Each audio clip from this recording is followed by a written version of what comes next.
Monsieur Nicolas Gemanov, bienvenue, directeur de l'école de les mines, première école instaurée ici à l'UM6P sur ce campus. J'ai envie de vous poser une première question pour lancer les hostilités dès maintenant. Quels sont les enjeux et la philosophie de cette école de les mines? Alors, les mines est une école d'ingénieurs qui recrute au niveau bac et bac plus 2, moitié-moitié, et qui s'intéresse au management industriel. Et elle s'inscrit dans un enjeu important qui est l'industrialisation qu'on voudrait durable du continent africain. Alors pourquoi l'industrialisation nous intéresse? Parce que c'est là qu'on gagne de l'argent. Vous prenez de la matière première, qu'elle soit minérale, agricole, que ce soit le soleil ou le vent, telle qu'elle, ça a une valeur, mais une fois que vous l'avez transformée, vous avez multiplié très très fortement la valeur. Le cacao vaut pas grand-chose, le chocolat vaut cher. Le fer vaut pas grand-chose, l'acier vaut cher. Donc ça, c'est notre enjeu. Et alors, il y a beaucoup de façons de faire ça. Il faut exploiter le chocolat, il faut exploiter l'acier, il faut savoir traiter ces différents éléments, mais il faut aussi comprendre les problématiques globales. Et donc, nous, on fait le management industriel, ça va être ingénieur, donc les éléments scientifiques et techniques qui vont permettre de traiter les différentes étapes, que ce soit dans le domaine de la physique, des mathématiques, bien sûr, du digital.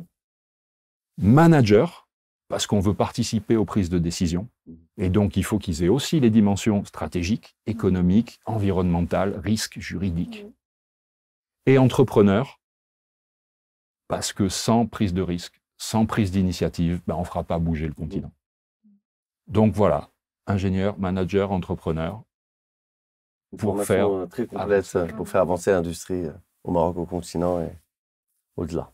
Ça m'amène à une question qui peut peut-être paraître disruptive pour les gens qui nous regardent, mais quand on est dans l'industrie, souvent, monsieur tout le monde, pensons à infrastructure, donc industrie, usine, etc. Et nous voyons des gens avec des casques. J'ai envie de vous demander quelle est l'importance du terrain au Maroc et à l'international. Cette composante terrain dans cette formation-là. Tout cet aspect pratique est indispensable. Je fais toujours la même blague, donc je vais la refaire. Si vous regardez par terre, vous regardez bien, vous n'allez pas voir courir une équation différentielle. Dans la nature, il n'y a pas d'équation différentielle qui court. Donc c'est quoi le métier de l'ingénieur? Le métier de l'ingénieur, c'est d'essayer d'observer d'abord ce qui se passe, les problèmes, les questions, essayer de les comprendre. Si déjà il les comprend bien, ça commence à être un bon ingénieur, et ensuite les traduire en équations potentiellement différentielles. Et une fois que le problème a été compris et traduit en équation, là, on peut dérouler toute la machine scientifique et aller chercher des optimums, des améliorations et des tas de choses. Mais tout ça passe par l'observation du terrain et la traduction en équation. Et ça s'apprend pas au tableau noir. Ça demande beaucoup de pratique. Ça demande d'aller en stage, de traiter des projets, de mettre les mains dans le cambouis.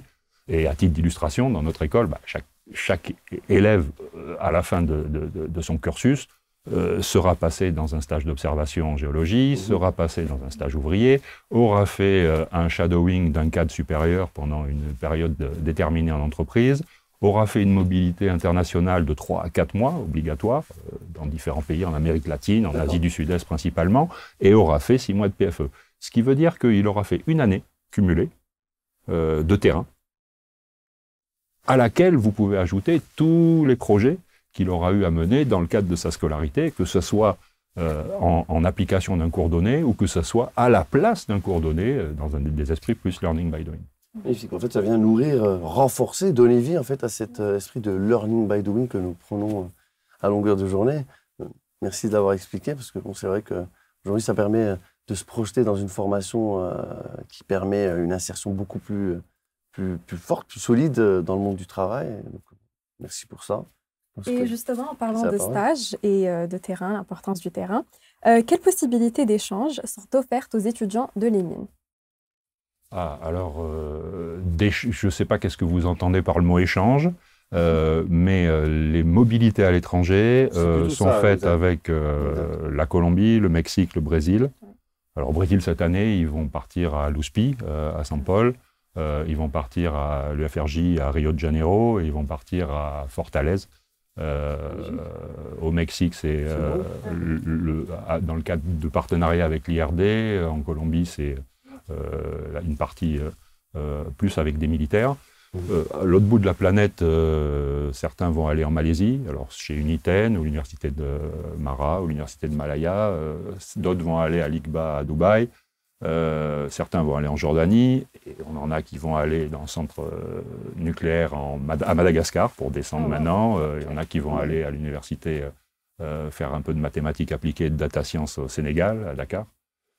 Bon, voilà, le type de partenariat qu'on a en termes d'échange, et vous aurez compris qu'on a un tropisme vers le Sud, parce qu'on considère que l'avenir des jeunes diplômés de ce pays et plus largement de ce continent est de travailler avec d'autres pays du Sud à forte croissance et pas nécessairement travailler comme on aurait pu le faire avant avec les pays occidentaux. Ça fait partie un peu beaucoup de notre vision de l'avenir de ce continent-là. Vous m'avez donné envie de refaire mes études. C'est un network très riche, de très beaux pays, en plus de l'expérience qu'on peut en tirer. Et une dernière question. Donc, qu'en est-il du placement des diplômés en termes de choix d'entreprise et de salaire proposé? Alors, on a, là, je vous avais dit qu'on était la première pierre de l'université. Effectivement, on a 7 promotions diplômées. On est dans notre 11e année. Ces chiffres-là nous intéressent beaucoup parce qu'on parle très rarement, désolé de vous avoir coupé, de débouchés et de chiffres. Et je pense que c'est ce qui intéresse le plus les parents, tant les étudiants, évidemment. Bon, donc 7 promotions diplômées, 310 alumni. Sur les 310, vous en avez 4/5e, un peu plus de 4/5e qui sont salariés d'entreprise.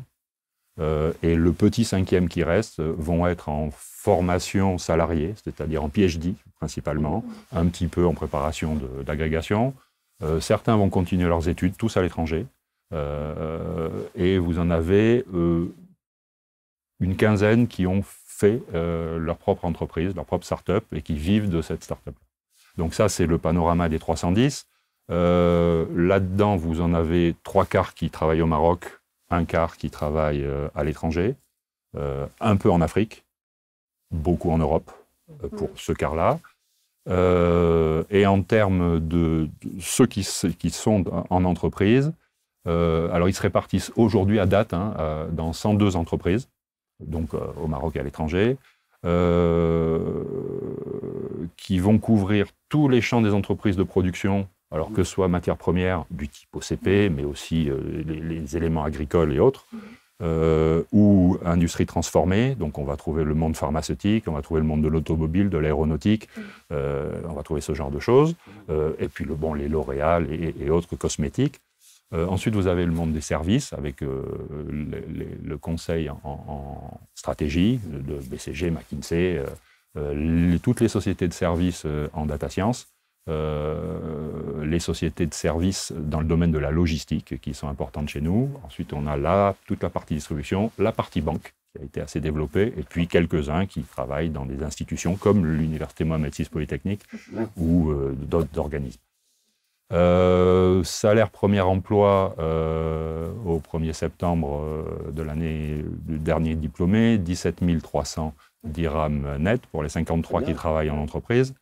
Et ce qui nous intéresse plus, c'est le salaire 4 ans après, qui atteint 29 000 dirhams. Ce qui veut dire qu'ils ne stagnent pas, ils ont des promotions qui se passent correctement. En termes de pouvoir d'achat, c'est très, très, très concurrentiel et compétitif par rapport à... la moyenne nationale et même, je pense, continentale. Par rapport à beaucoup d'écoles d'ingénieurs chez nos amis du Nord. D'accord. Bon, écoutez, en fait, ce qui est beau dans cette école-là, c'est que les débouchés sont divers et qu'on peut faire ce qu'on veut de sa vie au final, quelque part. C'est le principe du management industriel. Le mot interroge, personne ne comprend bien ce qui est caché derrière. Je vous invite aujourd'hui. Merci d'avoir été là, en tout cas. Merci pour ces clarifications. Merci beaucoup d'avoir accepté notre invitation. Et puis, je vous dis à très bientôt.